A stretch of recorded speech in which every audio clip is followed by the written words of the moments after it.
Hello and welcome to Dialogue. Chinese senior diplomat Wang Yi is currently on a 9-day tour through Europe, visiting France, Italy, Hungary, and Russia. He will also attend this year's Munich Security Conference and deliver a speech at its China session. What issues top the priority list of the trip in terms of China-EU relations? And what will be on the agenda at the Munich Security Conference this year? To discuss these issues and more, I'm glad to be joined by Feng Zhongping, Director of the Institute of European Studies at the Chinese Academy of Social Sciences, Michele Geraci, former Undersecretary of State, Ministry of Economic Development in Italy, and Joav Toker from American Graduate School in Paris. That's our topic. I'm Xu Qinduo.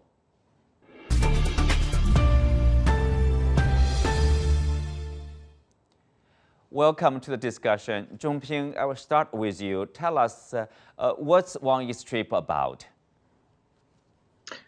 Okay, I'm trying to think about, how to use one word to characterize Mr. Wang Yi's visit. I think it's probably the better word is communication. After 3 years, almost, we have no, almost no face-to-face talks, in-person meetings. We have some, online meetings. Last winter, we had some face-to-face, but not, not enough at all. So I think Mr. Wang Yi's trip is to explain to European countries, through his counterpart in Europe, what is Chinese position on many important issues which I believe European countries would like to know, over Ukraine crisis, for example, over economic links between our two economics, China and the European Union as a whole, and many other issues, regional, conflict issues, regional hot issues, and others. I think the perception has been very, very important, but sadly, it has become very negative over 3 years. So what I want to say is, I hope Mr. Wang Yi's visit is a explanation trip. Qinduo. Explanation trip. Professor Toker, so explanation trip. Do you think this trip probably will help set record straight about, in particular, about some of the differences, I guess, in particular from the European side in their understanding of China? Well, I will take an issue with the term of communication. Of course, communication is what it's all about when you have high-level diplomatic contact. But in this case, having thinking about what has happened in the world on European soil over the last 12 months, this tour of Wang Yi goes well beyond communication and explanation. I think that the Europeans and the Westerners, more generally so, are expecting indications about substance, because the position of China on the Russian-Ukraine war is considered to be, rightly or wrongly in the West, as probably the one single most important element on the world international diplomatic political scene, which can make a real difference in the way the Russians might behave. So I think that whatever the intentions may be on the Chinese side, the Europeans and the Westerners will be looking at everything Wang Yi may have to say in the context of this major crisis that Europe hasn't experienced alike for 3 decades more. Obviously, Zhongping, Ukrainian war is critical, important for European countries, Germany, France, Italy, etc. China has made it public and being consistent, I would say. China stays neutral on this issue. But there is suspicion on the European side, obviously, they are not happy with China probably refusing to join Western countries, for example, to impose sanctions or to do something against Russia. So how do you respond to such concerns? Okay, to understand the differences between China and the European countries over Ukraine crisis, is one, but also to find some common interest is another.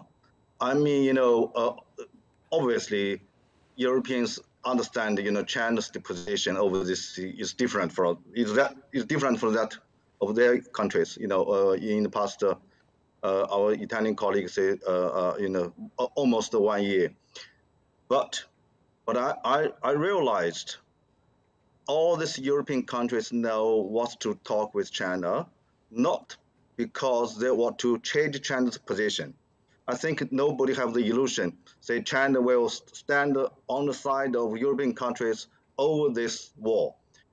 What they expect is, okay, what rules China can play in terms of bring the two sides on the table, to the negotiation room, and try to ask China to play certain rules. For example, some people say, okay, China has a very good relation, close relation with Moscow. Beijing has a close relation with Moscow.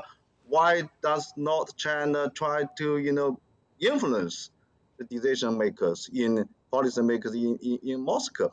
So I think, China actually have some common interest with European countries. For example, both sides, China and European countries, does not want this conflict to continue forever. I think both sides wants to end this conflict as quick as possible. So, but the problem is how to do that. So, I agree with our Italian colleagues. You cannot just explain, but explain is very important. And secondly, we try to pursue some common policies if possible. Chindoa. Yes, now we have Michele Geraci from Italy joining us. Michele, this issue about Chinese playing a role, for example, in probably persuading Moscow or bringing Moscow and Ukraine and other sides together to the negotiation table to settle the conflict through peaceful means. But then there is an issue, and other people would say, if China plays that kind of a prominent role, the U.S. would not be happy because obviously the U.S. is the key player in this conflict. Things are quite complicated because while this appears to be a war between Russia and Ukraine, we kind of all know is actually a proxy war, geopolitical war maybe, between the U.S. and Russia. There are conflicting interests between those two countries.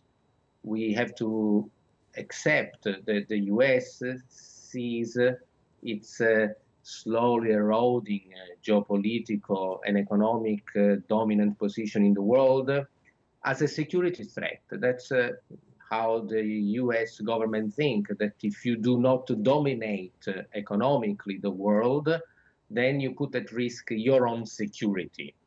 And this is why the U.S. also says they want to contain the growth of China, because they also see in the growth of China, economic growth, a challenge to its own national security. This is a view that is very typical of the United States. It's a view that is not, for example, shared by Switzerland, that does not seek, of course, economic dominance around the world, but does not see its small position as a threat to its own domestic security. So, in a way, the way that the U.S. is trying maybe to limit the potential growth of the relationship between China and Russia is, of course, to maybe bleed the economy of Russia, bleed the military power of Russia during this war in Ukraine. And to be very honest, I haven't met many people who really, really want this war to end soon, because the more it lasts, the more it delays the development and, let's say, the growth of this East Bloc of country. But I think also they made some wrong assumption, because instead we are witnessing a closer and closer relationship between, let's say, the rest of the world outside the Western community. I'll give you an example, just India, that is perceived as being the closest ally of the West because it's the biggest democracy in the world, it also has just yesterday very, very important issue with the United Kingdom with the BBC in the United Kingdom for some reporting on President Narendra Modi, etc. So I think the West has put its card on the wrong table, betting that by isolating Russia, the rest of the world will side with the West. And what we're seeing instead is that the West is almost isolating itself from the rest of the world. And that is a worry both for our European societies, economy, and also for the United States. They may actually accelerate instead of delaying the process of losing that hegemonic economic control. Well, obviously, this is a complicated issue. It's not only about European countries, Russia, Ukraine, U.S. It's about also the global South and major developing countries, India, China, etc. But let's get back to China-European relationship. Professor Toker, speak of this common interest between China and the EU. Very important part, obviously, the investment and trade. For example, both sides they reached this agreement on investment, the so-called CAI. Recently, the Chinese ambassador to the EU, Mr. Fu Cong, mentioned about flexibility because the deal was suspended. What about implementation, like a partial implementation of this agreement? How likely is it? Is the political atmosphere possible probably for a partial implementation of such a deal, Professor Toker? Well, theoretically, yes, it is possible. Realistically, I don't think so. Let's keep in mind that the ratification of these agreements rather, were already problematic through European prism before the aggravation of the European situation on the battlefield in Ukraine. Now, is there a serious, realistic way of looking at those economic, trade, commerce-linked issues without linking them to the war situation? You have to keep this in mind. Perhaps it's not as clear as that when you look at the situation from Washington or from Beijing or from Sydney. But if you look at things from Berlin or Paris or London or Rome or Brussels, the war is 2-hour flight away from where I'm speaking to you.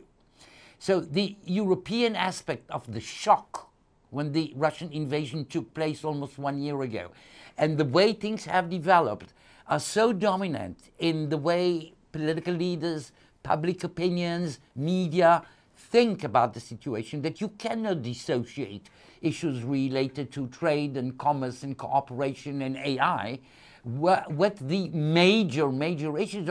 Don't forget that Europe hasn't known a war situation for, on such a scale for, shall we say, 3 generations, 4 generations more.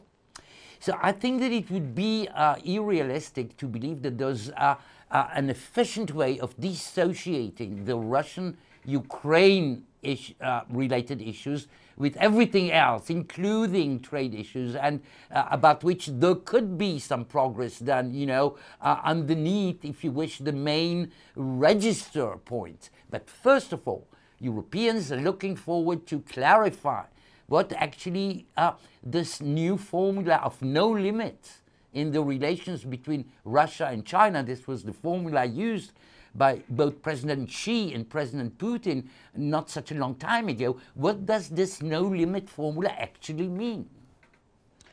Well, Zhongping, no-limit relationship. I think as Ambassador Fu Cong or somebody else, they mentioned about China-EU relationship can be limitless. We can develop relationship to as close as we can. Okay. I think over cooperations, both China, European Union countries, European countries, and China, Russia, China, United States. Okay, over cooperation, common interest. I think cooperation is no limit. Chindo, can I go back a little bit to this CAI? The issue you raised and our Russian colleague just answered. I think I agree with him. It's difficult. Technically, to change the mind of current European Parliament is very difficult because these guys are really stubborn. They want to lift the sanctions China imposed following the European Union's sanctions.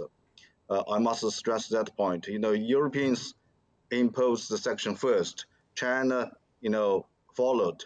But the situation is now, these people insisted if you not lift the sanction, okay, we are not going to ratify. But there is some very interesting gestures. Some people even say breakthroughs.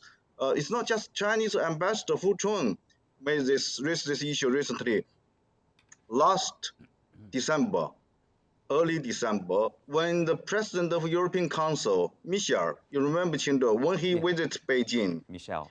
he himself raised this issue. He asked both sides to push this issue further, over to somehow to overcome some difficulties to let this be alive again. So I don't know. Maybe diplomatic people can do something. Even Wang Yi's trip, let's cross our fingers to some kind of if not say breakthrough, to make some little progress. Well, you mentioned this lifting of sanctions. Zhongping, Ambassador Fu basically said, suggested, what about let's lift the sanctions at the same time? Simultaneously. Right, Yes, simultaneously. yes. Well, it does not help, right? It does not help with the relationship, and it doesn't solve the problems. Either sanctions from the EU or Chinese sanctions over there does not help solve the problem. What about lifting all the sanctions at the same time? Will that be workable? I think at least China shows its own position, tells people in Europe, people in the European Parliament, and also beyond the Parliament, China is sincerely wants to get relations to be normal. That's right. Michele, obviously the Chinese side, I think, as Zhongping said, the sincerity to improve the relationship between China and the European Union, isn't it? Yes, because I think China sees the geopolitical relationship in a more pragmatical way, less ideological. In a way, China is maybe worried about its own internal system, its own political and social system, with, of course, a very strong presence of the state in many industries and so on, and we know well. But does not, of course, try to sell its model to European countries for two reasons. One, it would be difficult to implement. Two, there is no interest in China to exporting its model, maybe because the China government thinks that the model works so well. There's no reason to give it to other people in a kind of a competitive environment. So the relationship, the way that China sees the relationship with the EU is more practical. Let's do business. And this is, I think, what the EU should also do. And I've been really fighting for the last several years while I was in government, and even now with current Italian and European governments, to try to tell them very simple thing. We can be part of the NATO alliance, we can be part of the European Union, and we do not need to shift the geopolitical alliance, but we can still do business with anyone in the world, even with countries that do not have the same political system. And of course, China, like you mentioned, the south of the world. And this is the way, the proof that this is not contradictory is the fact that the United States is the country that most wants to do more business with China. They want to sell more made in USA goods to China. Even during the Trump administration, that was very hard on China.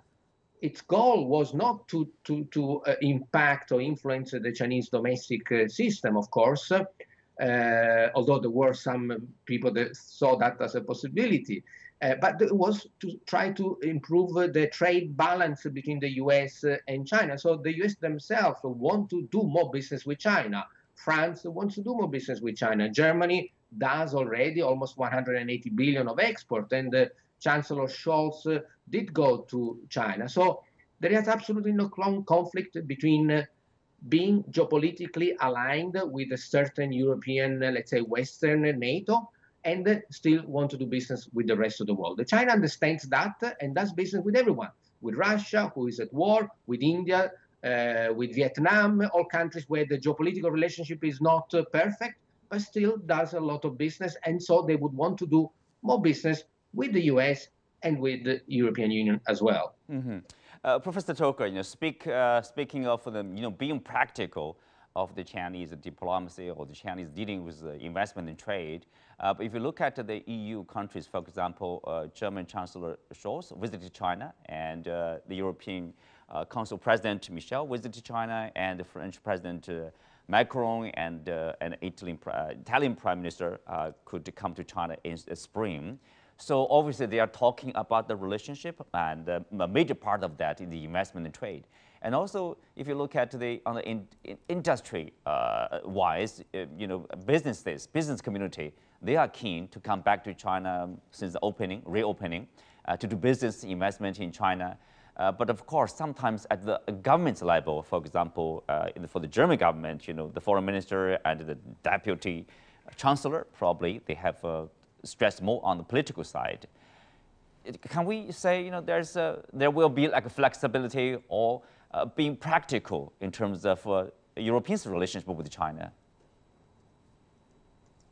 I think that on both sides here, on the Chinese and the European side, although one shouldn't say European side because there's not necessarily a homogenic one single European approach. As you know, That's the true. EU makes up of 27 different nations with different priorities and different political formulas and dosages. But I think that there is something in common in terms of wishing to find pragmatic formulas, ways, nuances in which, in spite of the geostrategic crisis, which is linked to the war in Ukraine, there could be something done. Now, one has to be prudent about it when it comes to an attempt to describe what European positions may be. Now, Europeans, sure enough, would like to see trade and commerce and flexibility in economic relations with China getting more space and more possibilities. But they cannot right now do anything before things are clear on what the alliance, what kind of alliance is it between Beijing and Moscow. Now, this is not just ideology, as my colleague in Italy said very rightly on the merits, because ideology does not stop in abstract values of when you see, I don't know, Americans speaking about liberty and democracy versus autocratic and non-democratic regimes. It is not only the abstract, if you wish, theoretical aspect of what it means. It also is linked to what, for example, Europeans or Westerners in general associate with commercial and trade relations with countries which do not share the same so-called democratic ideology with them, because that might mean dependency on essential materials, and we've seen what that meant for Europe and for the West in general during the pandemic years. So there are many more things that that go beyond all the way down to the commercial trade aspects, beyond just the preaching of ideas which obviously China and the West do not share. Mm-hmm. Well, Zhongping, I talked to Professor John Mearsheimer from the United States. He said that there are some serious tension between Europe and China that has economic consequences, but that won't last for long. He said the Europeans have a deep-seated interest in having good economic relations with China. This is especially true of Germany. And I quote, I believe that moving forward, China will have good economic relations with Europe. What's your take of his remarks? I hope I hope this is true, because over the past 4 decades, since China opening up and reform started, China's relations with European countries has been mainly dominated by trade and investment. technology cooperation and so on. So, but in recent years, with the rising of China, and also, to be honest, America has put a lot of influence, pressure on Europeans, and the Europeans try to get a balance. I think they don't want to choose sides, particularly, over the economic issues. They want to stay with United States over security issues, for example. They will still want to join the NATO, and but at the same time they want to continue to do business with China. But things can be very difficult for Europeans, particularly when the Ukraine crisis took place. I think many European countries believed it's United States which can provide such security for them, protections. So they have to follow the orders from Washington, D.C. in terms of China policy and in terms of other policies. But I noticed, from the autumn of last year, the tone has changed from Brussels and other capitals of European countries. They come back again. They say, okay, United States is our allies, military allies, but our economic interest is different from that of Washington, D.C. So they want to maintain their own China policy to a certain extent. That is to keep economic cooperations with China as much as possible. Qinduo. Michele, of course, the trip will also take Wang Yi to Munich about the security conference and also Russia. What kind of a message, Michele, do you think Mr. Wang is going to deliver? Exactly what we discussed before, that China does not put walls in between itself and other countries. So Minister Wang Yi is going to Munich to talk with leaders about security. He is going to Russia to meet with Sergei Lavrov, who may actually not go to Munich. I don't know if a trip is also planned in Hungary, one of the 16+1 countries, where, of course, the relationship with China has been closer for various Chinese investment. And so I think the meaning of the trip is, in a way, ecumenic, talking to everyone, very pragmatic, and it's good that China does not shy away from meeting people, because communication is very important. It's very different from European leaders who, I think rightly so, they go to Kiev to meet with Zelensky, but they should also go to Moscow. There's no point in talking to only one side. So I think, again, China wants to play the role of being open to all countries around the world, not interference, as it's a pillar of its philosophy. And then at the end of the trip, see what input he will get, and then try to take some action that could lead to maybe more economic relationship with Europe, more security issue, and maybe try to play this moderator role with Vladimir Putin himself. Communication is important.